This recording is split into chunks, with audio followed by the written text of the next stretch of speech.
Well, I've got good news and I've got even better news.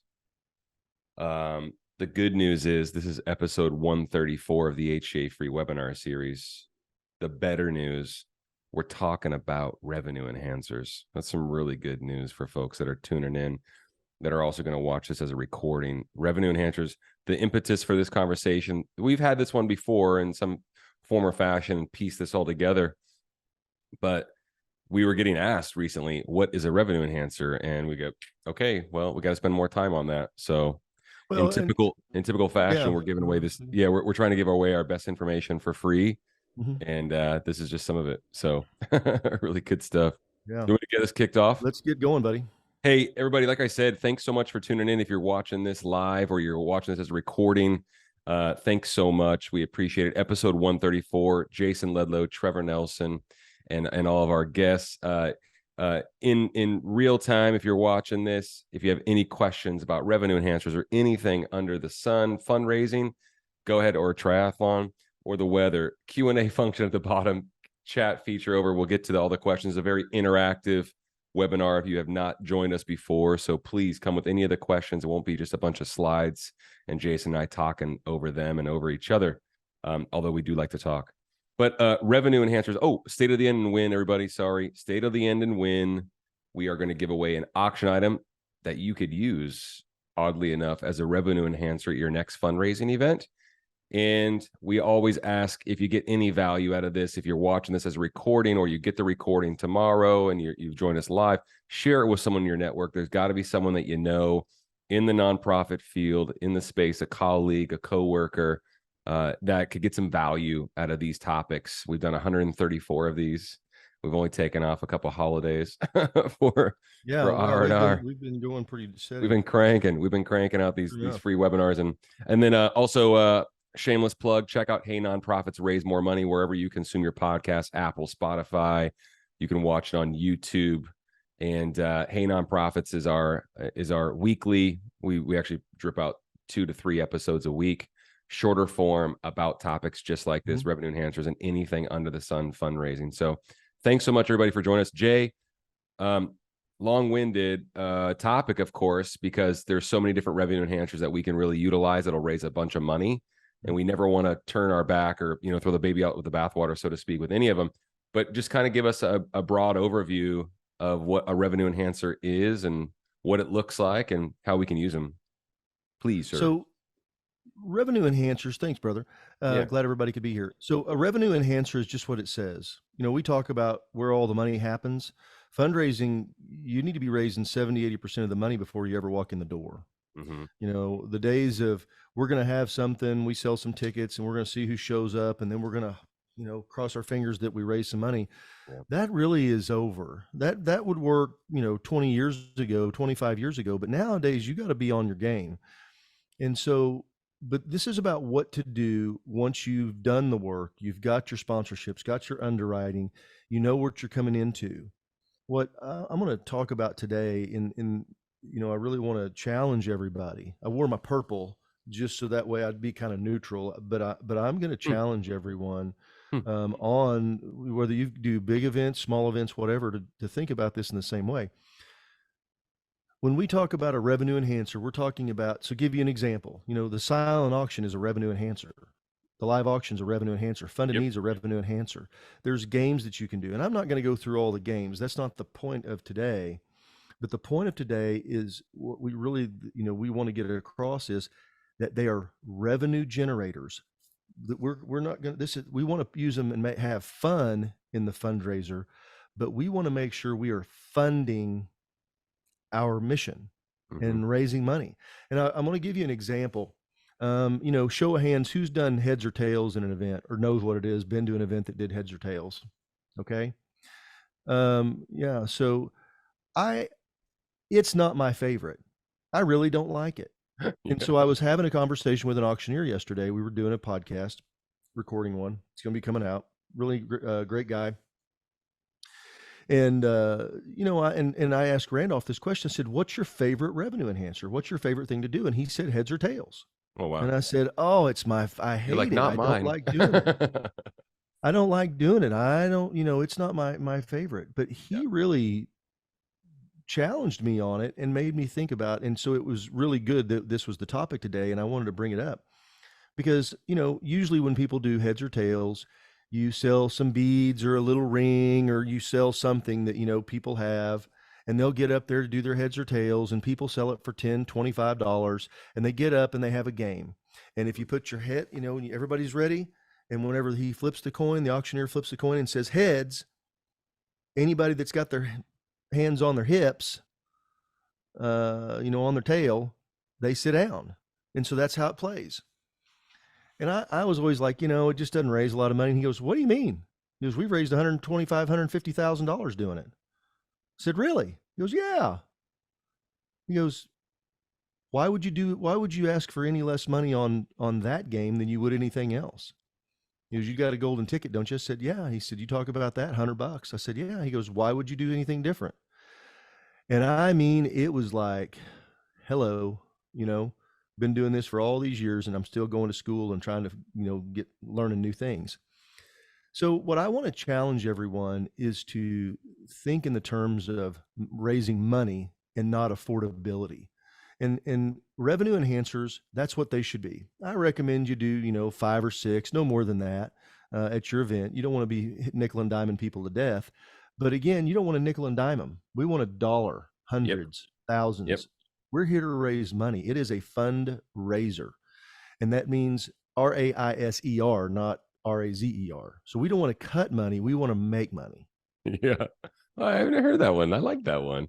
Hey, can I interject something really quick that just came across my path? Yeah. So a frequent guest or attendee on the webinar series, and a friend of ours, Esther from CASA, and I was talking to her about it just back and forth via email, because she just did the golden ticket where the price point was $250. Yeah.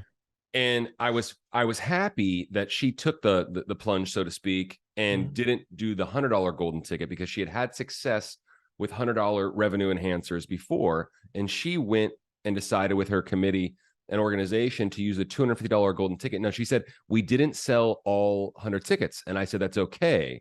She said, yeah, I know, it was really, really successful, and this is the reason why. She said, we raised more money selling $250 tickets, even though we didn't sell out, than we would have if we sold the same amount of 100. And I just think that, like you're speaking to your point about not being afraid, being flexible, being open-minded, and not, nickel and diamond folks, like you said, and really going for it, so to speak. They sold 50 some odd tickets, at $250 a piece, and raised a bunch of money, and they were courageous about it. You know what I mean? And that's a revenue enhancer. The golden ticket's a revenue enhancer, and a great and very effective one. And I actually believe that you can have multiple price points with those types of raffles. You can, but and where I want everybody to start thinking, because and you and I hear this all the time in coaching sessions. We get this on a regular basis. Yep. Well, I just want a price point that everybody can join in. Mm-hmm. Okay, if your price point that everybody can join in is $25, then you've got the wrong people coming to your event. Yeah, we're not going to raise a ton of money. Yeah. I mean, no, I mean, I'm being serious. You've got the wrong people. Yeah. You've got, if your, threshold for participation is $25, then you're not throwing a fundraiser, you're throwing a fundraiser. And you're just trying to have some fun and raise some money on the side. And that's okay if that's what you're doing. But if you're trying to raise real money, trying to do that, because when it's something that's fun, something that means something, you tie it to the mission, people will pay more. Yes. It is a fact. Especially the right people in the room. Yeah. Fact. Yep. I've seen little rooms with 75 people raise tens of thousands of dollars because we asked them to participate. We didn't say, well, here's, because if I buy a ticket for $25 or I buy a ticket for $100, yeah, I realize to some people, but if that's who we're counting on to raise money in our event, we're probably in the wrong room. I made this comment the other day. I said, if you've got the right people in the room, you can have a spaghetti dinner and sell pies and raise $1 million. The problem is people are not going to want to buy, people that can give that kind of money aren't necessarily want to go to a spaghetti dinner and buy pies. I mean, I'm just saying, it just is what it is, because it's about the mission. But So I'm going to go back to this heads or tails. So the other thing, I've seen with heads or tails in the past, people would say, "Oh, we're going to sell beads for $10. You can buy 3 of them, so $30." And they get a few people to do it and what's the prize? Well, we're going to, we've got an ice chest full of beer over here. It's going to be our prize. Okay. So I'm talking to Randolph, and Randolph said, he goes, "Well, yeah," he goes, "we had the deal. We gave away a trip that was, worth $5,000-6,000. That's what it would have brought." And he said, in fact, he goes, "I did one with a Rolex." He said, "We had one it was a stainless and gold Rolex, it was probably a $10,000 watch."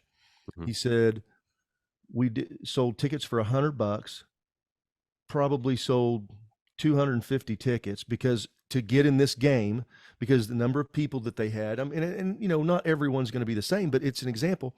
He said, "Well, then the guy that wins it at the end, he had his heads and whatever he wins, he holds it up his wrist and he goes, 'I already got a Rolex.' He goes, 'Let's just auction that one off." Yep. Donate it back and sold it. Yep. Because really it was something that mattered. Yep. Because it got everybody's attention. I'm telling you, people that nobody wants to buy. People that have capacity to give don't want to buy junk. They want to help, but they'd rather just give you some money here than do it. And what you're doing is you're creating this opportunity for people. You're letting people off the hook. And so with revenue enhancers, and we're going to go through some specifics like Trevor was talking about, with the golden ticket and things like that. Yeah. Don't let them off the hook. Yeah. Don't give them an easy way out. Don't. Yeah. I would challenge everybody here, no matter whether it's large or small, that you do not ever ask anybody for less than $100. I like that. And I think you're going to find that you're going to raise significantly more money, that you're going to do it. You got to tie things to your crowd. Now, if this is a little church social and you're trying to raise some money, $3,000 or $4,000, and that's what you're doing, okay, I get it. All right. I understand that's a little different thing. I'm talking about in the nonprofit world, we're trying to raise some serious money. And whether serious money to you is 50,000 or 500,000, the same principles apply. Same principle apply. It doesn't matter. Or 5 million, just whatever it is. Okay. Yep. So I wanted to lay that out there to challenge everybody. So we're only going to talk about stuff that's $100 or more. Okay. Yep. We don't want to get into things that are less. We want to do things that are $100 or more. The reason we want to do that is because, again, we want to raise serious money. Yeah. You sell 100 tickets for $100 is $10,000. That's and real so money. Trevor's talking about the golden ticket, and there's a couple of ways you can do that. And it's about what you have and where you're at. So we obviously we have a golden ticket that you get 4 options to travel. The winner gets it. Costs $2,000. You sell 100 tickets for $100. You can get it underwritten. Hopefully you do. You raise $10,000, and then you could turn around and auction it off. We have people give it back. We had somebody give it back at an event, and they sold it 4 more times. So it brought 6 straight. They wound up netting, I think, $18,000 or something off of one revenue enhancer. It's a lot of fun. Gets people into. You can do one for $25,000. We've got somebody who's doing one for $40,000 because they got in. One of the things that was donated to him was 2 tickets. Yeah. They were front row seats. Yeah, I believe in the front row arena. Well, it was like in the first 3 or 4 rows. They were phenomenal seats. Yeah, really. To cool. George Strait, and they were asking about auctioning it off, and I was like, well, heck, let's do a golden ticket. They're selling 200 tickets right now. Yeah, 200 tickets for $200. Yep. And they've got time, and they were pre-selling them. Yep. You didn't have to be at the event. And to do that, because people that love George Strait, they're going to pay $200 for a chance at it. Whereas floor seats, how many people can go up there and go see George Strait, and pay $5,000 to go see him, because the concerts are expensive now. Yep. And it becomes something really cool. Paul is an attendee on the webinar series too, and we've been going back and forth because I don't know if I told you, but I bought us a couple tickets because we'd like to go see George, and I'll never forget, because I said, "Oh, no, yeah, live auction. That sounds great, because you could get $5,000 for that, maybe $10,000." And you said, "Well, hold on." It was on the webinar, and you said, "Hold on. Have you ever sold anything in your live auction for $5,000 to $10,000?" And she said, "No." And you said, "Golden ticket." And then fast forward about 90 days, she got a donated hotel stay, in Fort Worth where the show's going to be, and she got a dinner donated and put together this really cool of all donated items. and created her own golden ticket and offered 200 tickets for $200 a piece. She made the rules because there are no rules in this case in the best possible way. And I want to say something. So let's just say that she only sells 100 tickets. That's 20 grand. Okay. $20,000, which is way more than they would have brought at this auction, because that's just, I'm trying to look it up real quick. But what she did is she didn't let anybody off the hook. And I want to just really encourage everybody to keep thinking that. So, golden ticket, that's a great strategy. Using what you have. Piece of jewelry, is a great place the to Rolex example with the right crowd works great. Rolex could be a little tough. We've got a event where we did a Rolex, and they did a raffle. They just did a straight raffle. But here's what they did. They gave two options. They didn't let them off the hook, but they gave an enhanced option. So you could get 10 tickets for $100, or you could get a wingspan, which was how many tickets, it doesn't matter, for $250. And I never will forget, they were, and what they would do is they did it, this is at the event, and they would allow people to use their number. Really important. You don't ever want to take a credit card or cash at one of these events because of time. Because of time. Okay. It'll slow things down. It slows things down, and you can't sell as many. Somebody goes, well, what if somebody doesn't pay? Well, if you get 9,900, sell 100 tickets and only one doesn't pay, you still made, $9,900. There's a little attrition every now and again. Yeah. I mean, you just got to have a little common sense, but be creative with these things. Make it something that somebody wants. It doesn't take much. And in Trevor, like Trevor said, she got the tickets donated, bought a hotel. She did. She got it donated. Everything's donated. Yeah. So she got it donated. Awesome. So she went out there and she hustled a little bit. And now she's going to take something that was going to bring $5,000, and now it's going to bring $20,000 to $40,000. Yeah. So cool. So cool. Again, is everyone clear on the golden ticket concept? I know Calvin's used one before. Yeah, I mean, it's basically a raffle. It's maybe you guys use a golden ticket at your event. But is everyone clear on the golden ticket? Well, the strategy is just the same. Okay, here's a great example: wine pull. Wine pull. Here's a perfect. I was going to ask you to go do a deep dive on the wine pull, please. Yeah. I dislike wine pulls because they don't raise any money. I like whiskey pulls. Whiskey pull, wine pull, whatever. It doesn't matter. With you. No, I mean, you put a lot of work to go get the wine gathered up. There's a lot of work because you're saying, hey, let's donate some wine. Everybody's bringing a $3 bottle of wine up there and crap like that. And then you say, well, we're going to ask for $20. You do 100 bottles at $20 a piece, and you raise $2,000. That's a lot of work. Yeah, for $2,000. What if you just sold it for $100 and give away a trip at the end? Yeah, because there are some places where they go, well, that's a raffle, a game of chance. Not if you do this. It's not. If they get something of value for the ticket, it's not a raffle. You're just selling them a bottle of wine. They're buying a bottle of wine, and then one of the people are going to get drawn for. It's like a sweepstakes. Yeah, so that's what Muscular Dystrophy does. Yeah, but it raises more money. Yeah, and we've seen deals where they didn't do 100 bottles for 100. They did. I think they'd said 50 bottles. $500 a piece, raised $25,000, and the winner got a trip to Napa. Oh, they Napa. Got a trip to Napa. Yeah. So, got a wine destination. So I mean, these are different things that you can do because, again, it's what people want. We're not catering to the people that can only spend $25. We're just not. God bless them. We're glad they're there. We want them to be supportive. Yeah. But we're not here to do that this time. We're here to raise money for our mission, and your mission deserves it. Your mission deserves every bit of effort that you can put in to enhance that revenue. Again, it's a revenue enhancer. I want to back up. I want to back up really quick, Jay, because Calvin said something notable about the golden ticket. It is fun.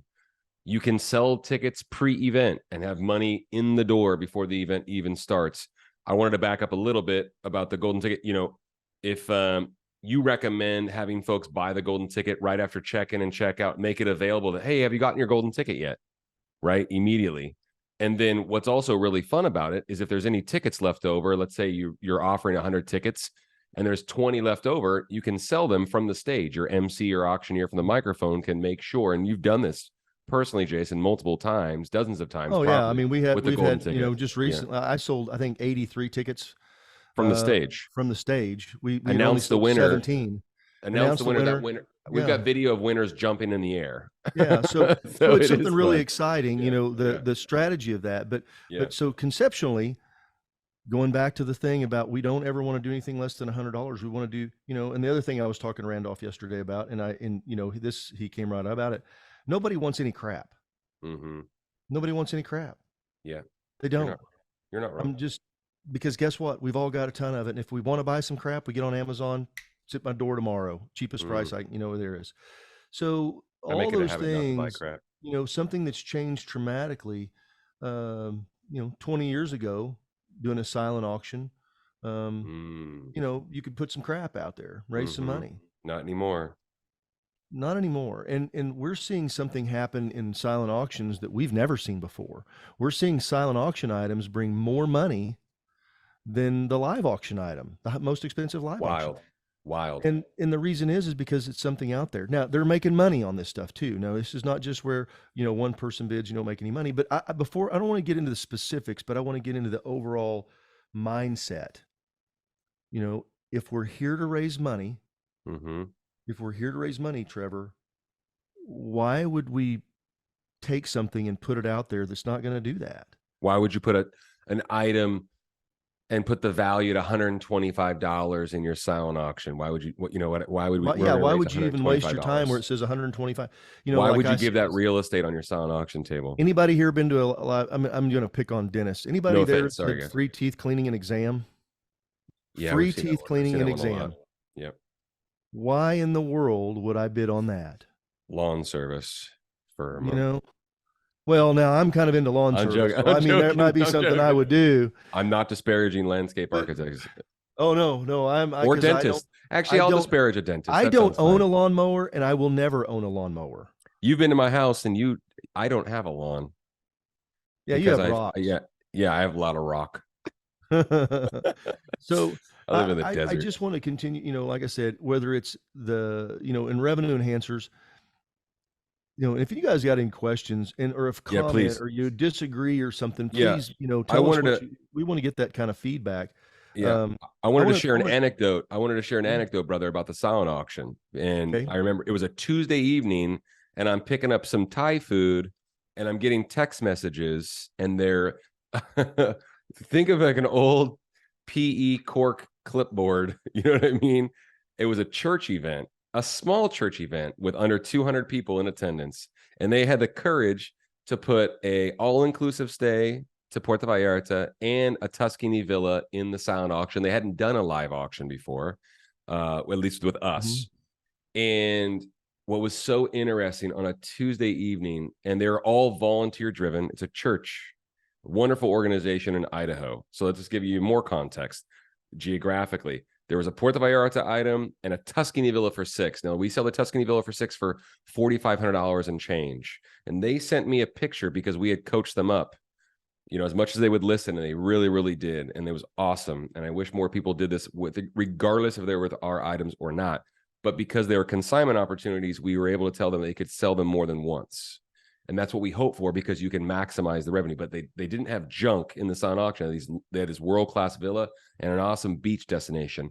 And they sent me a picture of the bidder sheet because they weren't even using mobile bidding technology. They had taken our strategy, open up the bidding at 25% above the reserve. The minute you get a bid, obviously you're profitable. And they had multiple bidders at over $8,000 and sold the item twice for $8,500 to multiple bidders in the silent auction. If you have any questions about how to do that, let's ask them. But hopefully I'm making sense of it. They sold the Puerto Vallarta item twice and netted $1,500 on each one. So they netted $8,000 on the villa alone, and they netted $3,000 on the Puerto Vallarta just by having unique trips and experiences, things that people want. It wasn't a cluttered silent auction table with 125 items, one item per person or one item per couple. And they sold them multiple times on a Tuesday night in Idaho. I mean, it was pretty remarkable. And we were over the moon happy for them. And they did it. I mean, they were strategic about it. They were coachable. They were flexible. They were courageous, and they raised a ton of money because they were willing to ask. Basically, you put. Well, I'm gonna give a little bit more information on that, because what you bring is a good point. Please do. This is what they did to make that successful. They didn't just throw some crap up on a table and leave it. Yep. There you go. They had someone who understood what the item was there to answer any questions, and who continued to answer questions, and was very, they're very cordial, said, hey, do you think this might be something you want to do? And, going on and talking to them about it, and giving them encouragement to do it, not putting a hard sell on anybody. They didn't have that going on, but just somebody there to answer questions, because they would say, because, it's a very short period of time. You got a little pressure on there. Do I want to do this? Do I not? And the default answer for anybody when there's a question is no. Yep. And so the way that these organizations are raising this significant money, because they're not treating it as a fundraiser, we're going to just throw some stuff up, cross our fingers, hope it goes well. They're taking very specific action to get in front of these people, to answer questions, to say, hey, I see that you're looking at this trip. Is there anything that you want to do? And we did get some insight. He said, they go, well, we're just not sure. And he goes, I bet whenever somebody that would buy this trip, whenever they were laying there, their last thoughts wouldn't be, it was a big mistake going to Italy. And they kind of looked at him and grinned and walked over there and signed up. So my point is, take these things serious. Yeah. Don't just go, well, we're just going to do this. And I literally, the whole, heads and tails, there was a lady that, because she had so much fun, she wanted to be on the microphone and do it. And it was terrible. Yeah. They raised about $1,500. Yeah. It was slow, drug out, got everything going on. And I just was there I just was a witness to it. I didn't have any part of it, but I'm just saying, take these fundraisers serious, these revenue enhancers, because that's what they are. And I just want to, encourage you to really put some thought into it. And I know that, and when I'm telling you guys, this is not from somebody who doesn't understand what y'all do. Trevor and I are very sensitive to that we know that most of the time you're working with committees, you're overworked, you're underappreciated, underpaid, maybe you're a volunteer, your committee's not showing up, and you got all those things going on, and you feel like you're just, herding cats. Yeah. However, if you just will focus on these pieces more than anything else, you'll see that the bottom line revenue, money made for your mission, will significantly increase. Yeah. I want to also tell you a couple of things. We've seen a lot of folks, unfortunately, they get talked into it. Like it's the flavor of the week, or maybe they had a bad taste in their mouth, or as Jason always illustrates, like you go into the executive director's office and every year there's a bunch of stuff in the corner and that didn't sell at the silent auction, and they're just waiting to stick it in the event next year or whatnot, or they just get so turned off by how underperforming their silent auction has been, they just completely throw, like I said, the baby out with the bathwater. Wrong. And I really, really caution folks to listen to people that would tell you not to, or at least encourage you to have a conversation about adding some really cool procured, donated, what have you, experiences or things that people want, as we keep saying, no junk, in the silent auction. It's a wonderful opportunity to raise money. And there was also something I was thinking about, Jay, where you were just talking about someone playing a game where they raised $1,500, and how I get the impression you felt like that was underperforming for the amount of time and energy and under. Right. It's not worth it. Was, if you think about all the time that they had to go to get the beads, to get the stuff, to write the rules, to get somebody to educate it to how the game works, to take the time out of your event to explain how it works, to sell the beads, to do all this stuff. And after it's all said and done, then you have an amateur, which was the director of development, gets up, holds the microphones. First time she's ever been on stage doing this. She's a novice. Other than to introduce her, huh? She's a novice. Yeah. And, you get all that. It did. I mean, everything, you do all that and you don't put your best foot. It's kind of like going out and you've gotten all these great items. Yeah. Donated or otherwise. And then you go, well, we just really don't have the budget for an auctioneer. We'll get Uncle Charlie to do it. He's kind of fun. Oh my goodness. Yeah. Or, it's an investment. We're going to go do this. Well, we got this, we've got this lake cabin that we're just going to use that for the grant, the golden ticket big prize finale. Yeah. Or whatever. It's been in the auction every year for the last 5 years. Yeah. Everybody that wants to go has gone. Nobody wants to go because nobody wants We've to all go been to to the it lake. because they're all telling everybody it's a banged out little old cabin that's just, yeah, it's not even really a cabin. It's a trailer with a lean-to built on the side of it. And I'm not knocking because I know there's some incredible Hey, things that man, get cabins are donated. fun. I get you. I Hey, but what I, no, let me I want to yeah, no, finish this please. one point, Sorry. okay? Yeah. So revenue enhancers are, again, it's a fundraiser. We don't want to shortcut these things. We really want to keep these things in mind because the details matter. You know, Absolutely. you got to have something that people want. You could do a cakewalk. You literally, the question here, and I haven't got to it. Morgan said, what was something for a revenue enhancer that you could do for like a church or a small school, something like that? Well, I can tell you the first thing is you could do a cakewalk if you want to do that. You can sell the street sign. You can sell a parking space. You could sell a pew. You could do all kinds of little things that aren't going to cost you any money, but that lunch you could with the pastor. Yeah, exactly. Hey, you're going to get to go get there. Like, I don't want it, but maybe there's somebody else that they want to in the congregation they want to go to lunch with. We've seen dinners and things like this by the headmaster or the school principal or the superintendent, or someone owns a rocking house with a rocking backyard and has a bring rocking wine thousands of collection. dollars, and so all these kind of things, or maybe this person's a fisher. They love to fish, and the deal is to go fish with go fly fishing with the pastor or priest or whatever. All those things are right here at your fingertips. Most powerful fundraising tool is right here. And you just got to spend some time and to go through that. So I wanted to kind of get to that within the context of, it's got to be something somebody wants, and not what you want, what you think would be awesome, but what the top 3 to 5% would think is awesome. Really think about that. Absolutely. I think that's huge. We so often, and I've fallen victim of this too, is we think with our own checkbooks, and we think in our, from where we're sitting, and that's not necessarily who we're going after when we're asking for these kinds of donations and involvement in giving, these different giving levels that will really make a huge difference for the event and for your organization. I was going to say something about, you were talking about the underperforming game where they only brought in $1,500, and I was also going to say, you call it the golden hour of fundraising. That's 60 minutes. And it's going to take 3 minutes for every live auction item we say. You're going to have to announce the golden ticket winner and all that. So that time, for attention purposes and all the above, that time is exceptionally valuable. I've told a lot of people this. You taught me personally how valuable my time is, because I undervalued my time and my services and was almost self-deprecating about it. And you taught me that. I want to encourage folks, when they think about like the golden hour of fundraising and this unique opportunity that we have to have everyone in the room, the right people in the room for that period of time, and we're nailing everything.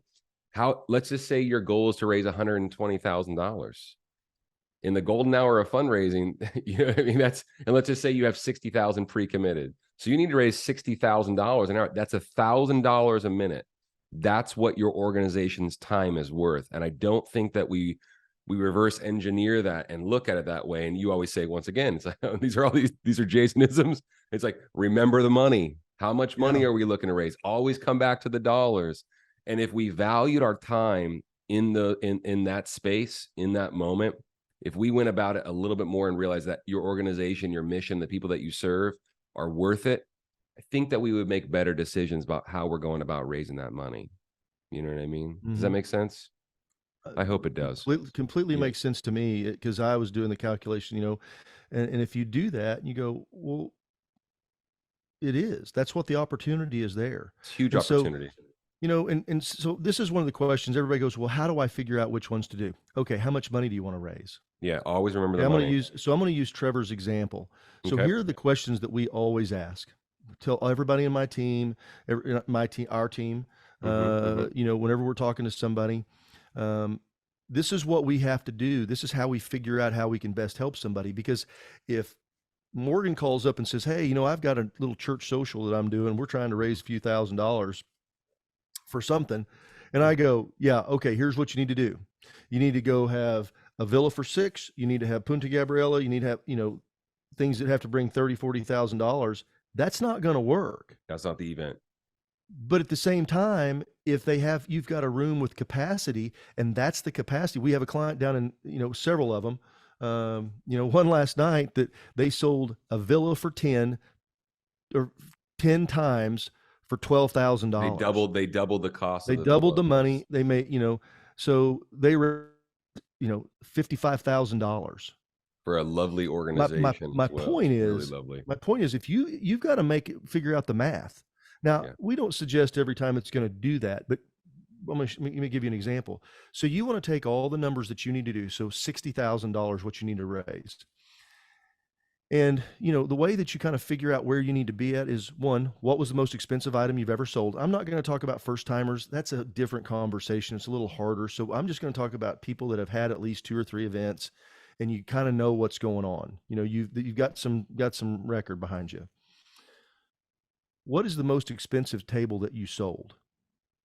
Not what you're trying to do, but what's the most expensive one? If it's $25,000 or more, then you need to have a $250 golden ticket. Because chances are you've got that, and then you've got, 15, 20, 10, 5, 7, something like that. Maybe the least you're selling it for is $5,000. So you're going to have people with capacity. So your golden ticket needs to be $250 or more. Okay. Let's just say that.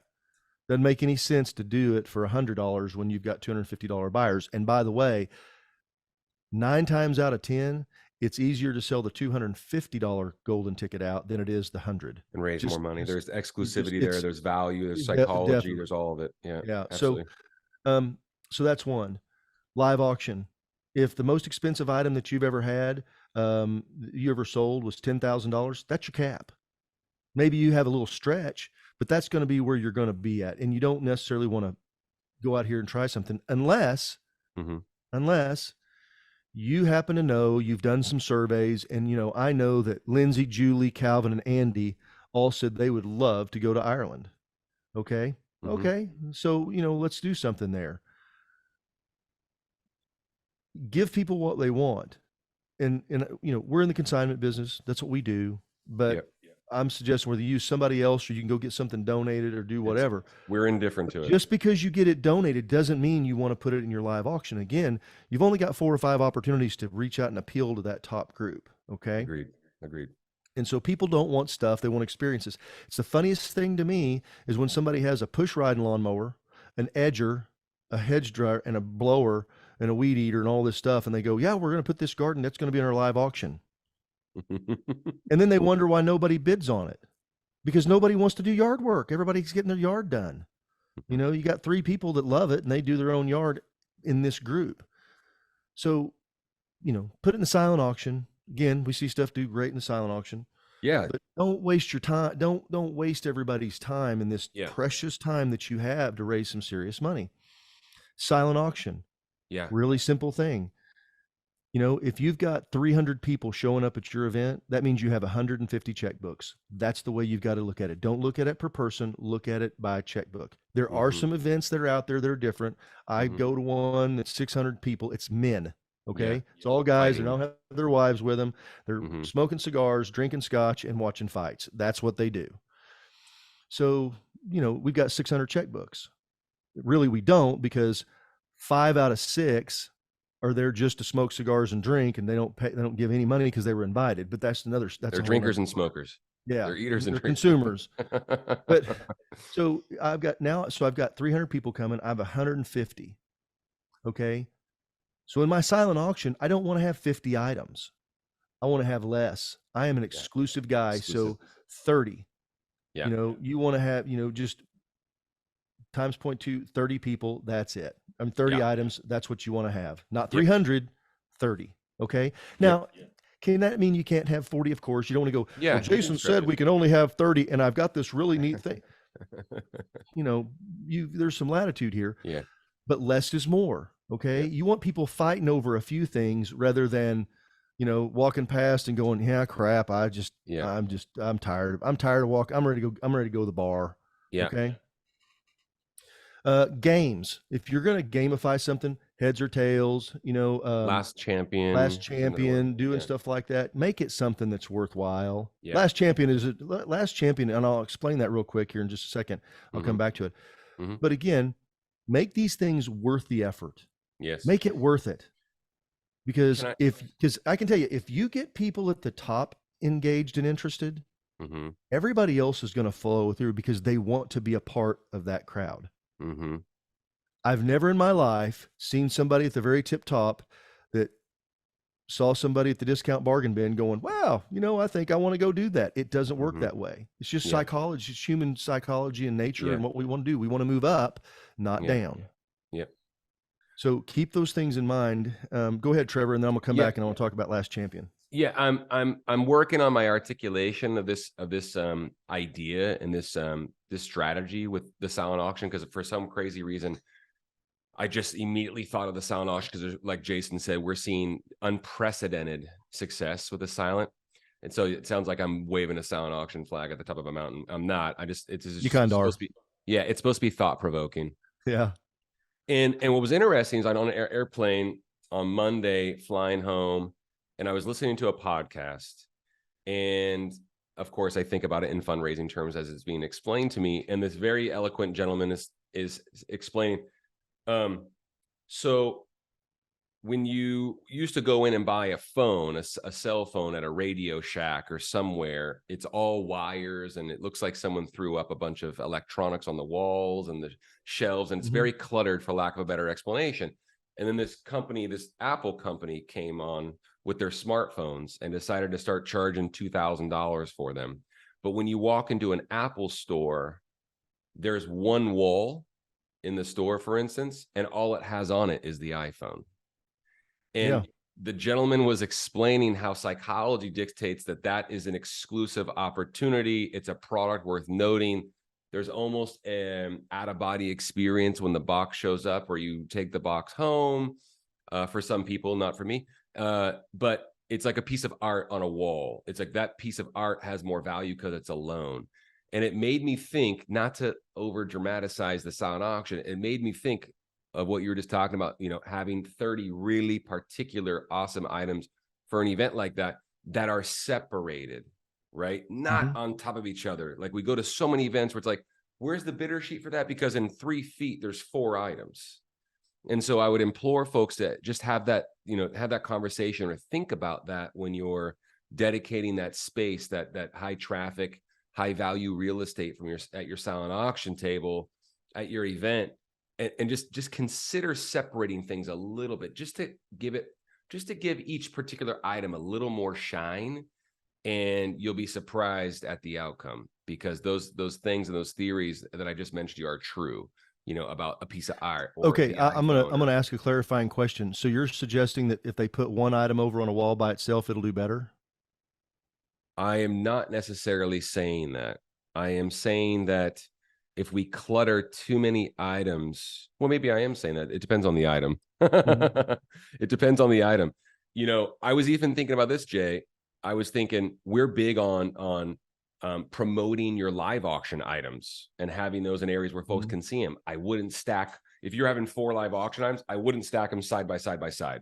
I'd give them space. Just give. Well, I think I want to clarify. I'm still working on the articulation. So let's talk about what we know works. Yeah. So, but this ties into what you're saying. Instead of just putting an advertising space, promotion, those are the things that whenever he's talking about space, and I kind of was teasing him. I knew where he was going, but I just wanted to tease because I wanted to make this point. Sure. But promoting each individual item, like, guess what? We've got, floor seats to George Strait, one of the items. We've got breakfast with a billionaire. We have, villa to the Amalfi, in Mykonos Island in Italy. So you got things like this that are out there. You can promote those, give those air space around them promotionally. Yes. Within the event, you can have it all lined up together, because that's kind of the standard thing. Nobody wants to walk from one side of the room to the other to kind of look at stuff. I'm not saying that far apart. No, I know. And that's what I'm saying. I'm going to make that. That's why I'm making that clear. That's not what you're saying. But promoting them and giving them individual space and air with, especially the high value, the ones that are going to be the most profitable, like a consignment item that you can sell twice and raise $8,000. I mean, don't be afraid to give it some shine, frankly. You know what I mean? We had a really good question, Jay. Well, I want to Go ahead. Oh, sorry, you're Patty's, last champion? Or yeah, I want to just talk about that, because the Last Champion's a very unique opportunity. And the Last Champion, what it is, it's a way for people to give money. Now, we talked about, we don't want to do anything less than 100. This you could do at $50. I've personally done it for $50. And it is a tremendous way to raise a lot of money. So I'm going to give you the scenario and give you the example. So we had this was going to be a live auction item. Again, we're trying to raise as much money. We've only got five opportunities to do it, because they had 5 items. One of them, and I kid you not, was going to be a Yeti cooler with a case of beer, some party favors, and a few things like that. And some plastic bottles of Fireball. And she was hoping it would bring $1,000. And I'm like, I knew the people in the crowd. I knew what was going on. So I said, let's hold off. Let's do something else with this. And so we did a Last Champion at $50.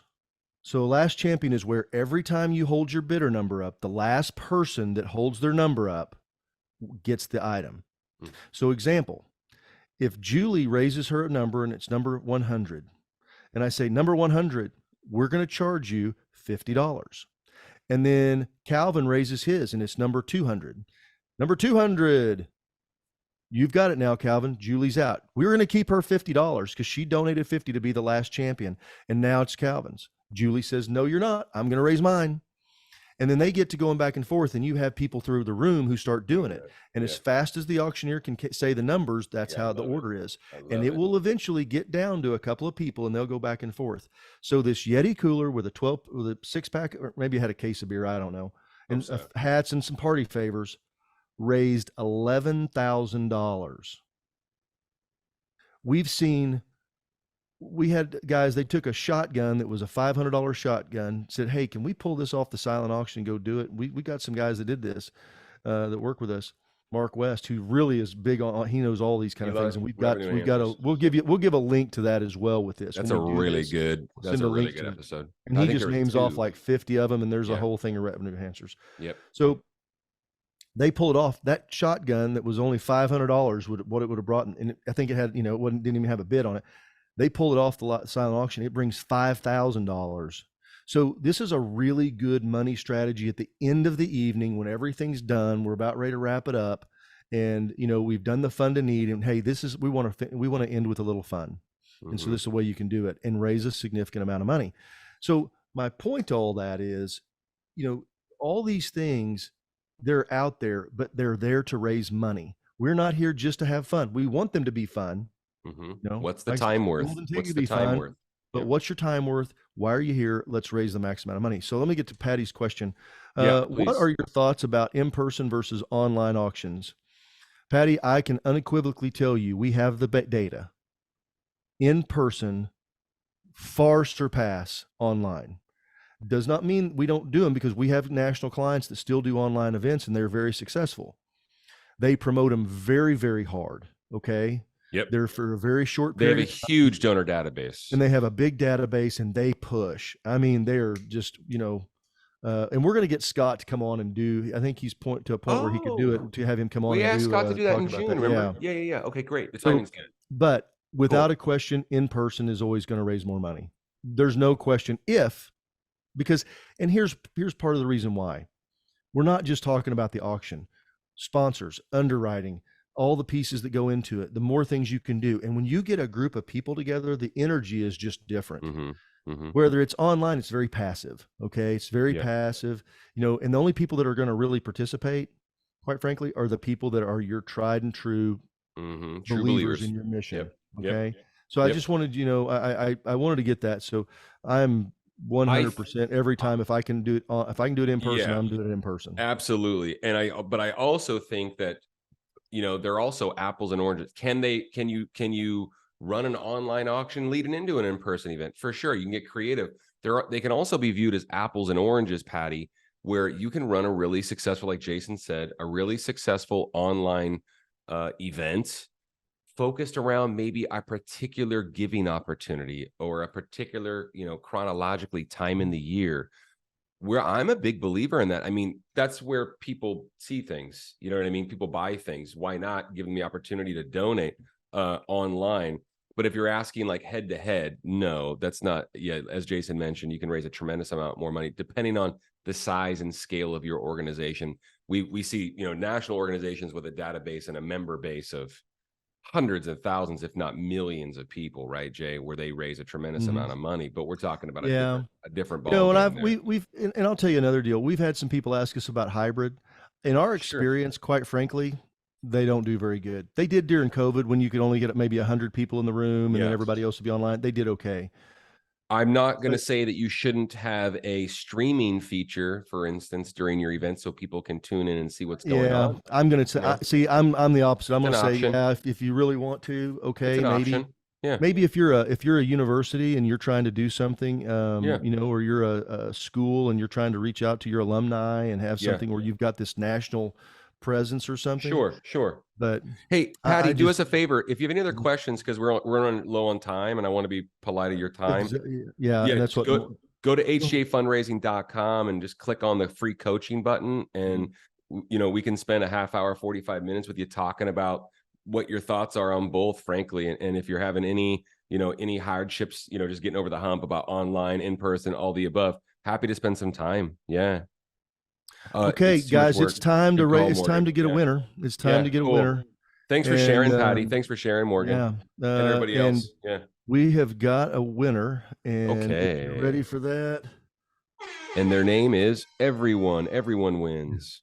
Lindsay Richardson, everybody, Lindsay Richardson, you want a trip that you can go and use to raise more money at your next event. You can use it as a revenue enhancer. Lindsay, if you want to talk about how to use it as a revenue enhancer, go to hgafundraising.com, click on the free coaching button as well if you want. Yeah, and anybody can do that anytime. We're, and there's people on here that have done that with us, and we're more than happy to do it. We do it for free. Yep. Guys, thank you so much for coming. We're going to do two things. So one, we're going to send out we're going to get the recording for this. We're also going to send out a recording for the revenue enhancer that just kind of goes through all of them. And we've got a pretty big list. And I believe we've got a list that goes with that. We'll send all that together to you. And so that way you'll have that as a resource. Right on. And again, if there's anything we can do, we have no agenda other than help you raise more money. So feel free to give us a jingle. Like you said, go to the website, sign up for a coaching session. We'll spend some time, talk about whatever you want to. Okay. It doesn't have to be about revenue enhancers. You want to talk about triathlons? You want to talk about all that? Yeah, fine. Trevor's your guy. Good food, good wine. We all good people, good time. Hey, thanks so much, everybody. Appreciate you all joining us. Thanks, Calvin, for the feedback. Y'all have a great Thursday afternoon. Thank you, brother. Amazing. And we'll see you all next Thursday.